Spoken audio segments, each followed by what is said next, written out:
महाशिवरात्रि की कहानी हांग बहुत प्राचीन समय की बात है। हिमालय की शांत वादियों में भगवान शिव को अपना जीवन दाता माता पार्वती ने कठोर उड़ता है। उसी समय माता सती ने पार्वती रूप में पुनर्जन्म लिया। बचपन से ही उनके मन में एक ही इच्छा थी, भगवान शिव को अपना जीवन साथी बनाना। पर यह आसान नहीं था शिव को अपना जीवन साथी बनाना। पर यह आसान नहीं था। शिव को पाने के लिए केवल प्रेम नहीं, तब धैर्य और समर्पण चाहिए था।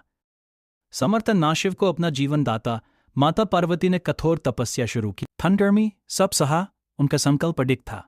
आखिरकार फाल्गुन मास की कृष्ण पक्ष की चतुर्दशी की वो पावन रात्रि आई। भगवान शिव माता पार्वती की भक्ति से प्रसन्न हुए और उन्हें पत्नी रूप में स्वीकार किया।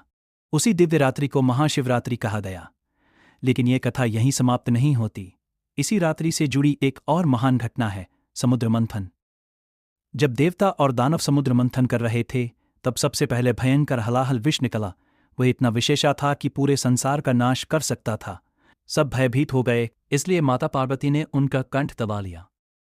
तभी से शिव नीलकंठ कहलाए। उस रात्रि देवताओं ने शिव की आराधना की। कहा जाता है कि उसी समय शिव शिवलिंग रूप में प्रकट हुए। भक्तों ने जल, दूध, बेलपत्र अर्पित कर उनका अभिषेक किया और जागरण किया। तभी से मान्यता है कि जो भक्त महाशिवरात्रि की रात्रि जागरण करता है, सच्चे मन से शिव का स्मरण करता है, उसके जीवन से अज्ञान, भय और दुख दूर हो जाते हैं। त्याग से ही संसार की रक्षा होती है। अंधकार में भी प्रकाश संभव है। यह अंधकार से ही संसार की रक्षा होती है। त्याग से ही संसार की रक्षा होती है। अंधकार से ही संसार की रक्षा होती है। यह आत्मा को शिव से जोड़ने की रात्रि है। शिव शक्ति का मिलना। महाशिवरात्रि केवल शिव की रात्रि नहीं है, बल्कि यह पुरुष शिव और प्रकृति शक्ति के मिलन का उत्सव है। यह संतुलन का प्रतीक है। बेलपत्र का रहस्य।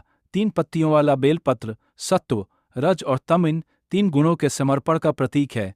जब हम इसे शिव पर चढ़ाते हैं तो हम अपने अहंकार को त्यागने का संकल्प लेते हैं।